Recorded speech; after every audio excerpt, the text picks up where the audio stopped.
What is going on, my super sandwiches? Rhymestyle here, and today I'm bringing another video about God Key. Yes, Rhymestyle, why do you keep talking about God Key? And that's because, well, I've been trying to figure it out for the last couple weeks of how it works. And actually, a big shout out to Hussein Ari, I hope I said your name right, from Twitter. I was just talking to him about it before I realized I think I got to figure it out. I think I finally understand how both Goku and Vegeta are able to achieve Super Saiyan Blue or Super Saiyan God Super Saiyan. Why Vegeta is not even a red hair Super Saiyan God and stuff like that. So without further ado, let's go ahead and jump through everything in this video. And then at the end of it, let me know your thoughts about everything I discussed and if it makes sense or not, or if you have your own theory. So the first thing I would discuss, as I mentioned in my video yesterday, Super Saiyan God and Super Saiyan God Super Saiyan or Super Saiyan Blue are two different things. Super Saiyan God is achieved by having basically Saiyans of pure heart give you the energy, and you need them to achieve the form. So essentially, without friends, you can't really achieve that transformation, and it's not something that, the average Saiyan can achieve, essentially. And then Super Saiyan Blue is something that's achieved through training and sheer will, and just amazing talent, essentially.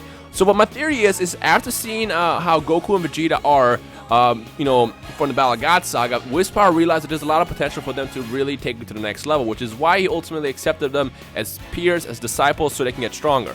Well, for the first few months, all Whis really did is teach Goku and Vegeta how to basically fight without letting the ki leak out. Like, absorb it, keep it inside your body, and don't let it release out. This is the fruit of your training, and once you master that, then we'll take it to the next step, which he didn't really reveal what the next step was until it actually happened. And that next step was actually sending them to that time chamber style place in which the staff.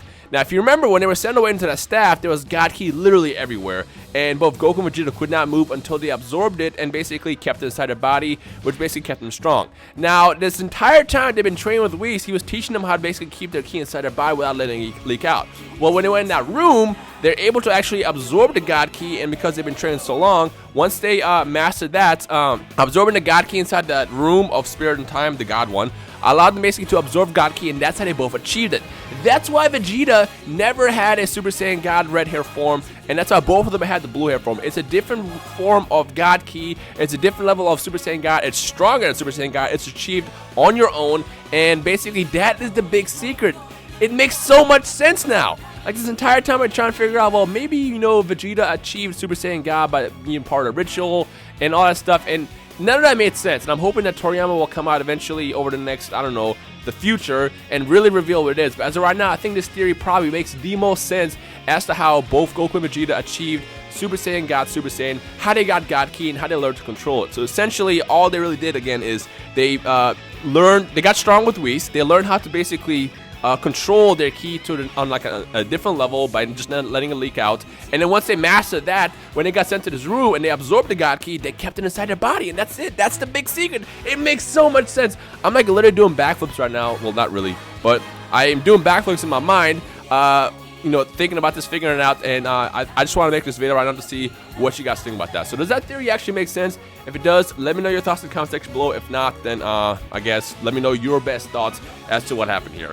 Now the question is, since Goku and Vegeta both achieved Super Saiyan God without, I guess, the ritual, and, well, Goku had the ritual, but this new level of God without the ritual, who else can do it? The question everybody's been tossing out there is Piccolo going to be one that's going to get it next? Is Goten and Trunks? Is Majin Buu going to do it? Because we all know the next arc is going to be this big, massive tournament that's going to be amazing.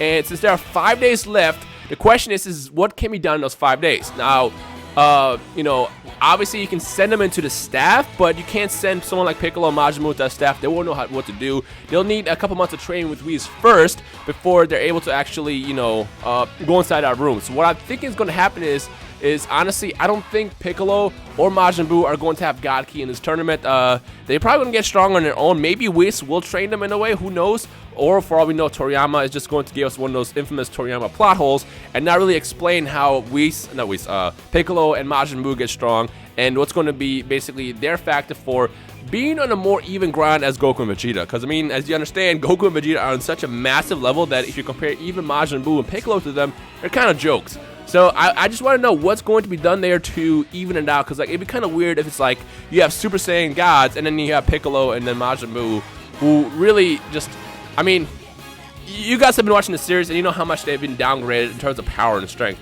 especially with Majin Buu, who hasn't even really trained at all, who doesn't even really train. He's just powerful from the start, but he's powerful from the Buu Saga era, and we're way past that. So it's like, what's going to be done to even that out? I guess hopefully we'll find out in the middle of January when we get the next chapter. And of course, as I said before, the Champa arc will officially air on TV, in Fuji TV, on January 24th, excuse me. So I can't wait to see what's going to happen there. Now the question now is what's going to happen with Team Universe 6? Because again, even with them, even though I speculated before that Whis and Vados and Champa are going to train them, the question is how are they going to get trained? Because it's not like they can just get tossed in that room as well, unless Vados has maybe another technique or something that Whis doesn't have, where she can train them faster. Maybe they'll go to their own room of Spirit of Time, the Time Chamber of Universe 6 or something like that, get stronger there, and then they got tossed into the Time Staff. Oh, not the Time Staff, the Vital Staff. It's just so many questions right now that have opened up based off this whole God Key theory that has me really excited, and I wonder what's going to happen. So who knows? Who knows? I mean, again, as far as Team Universe 6, I'm hoping that the Saiyan Kabe has Super Saiyan God, because if he doesn't, it'll be kind of weird that he's, let's say he just has Super Saiyan or something. It'd be weird if he can keep up with Goku and Vegeta, who are just on a new level, unless they have some kind of rules to say, hey, no God Key in the tournament, which I don't think they'll do, because we just spent 2 movies and 2 sagas developing God Key, and then for them not to use it would be kind of stupid. On top of that, I'm pretty sure a lot of people would be pissed off.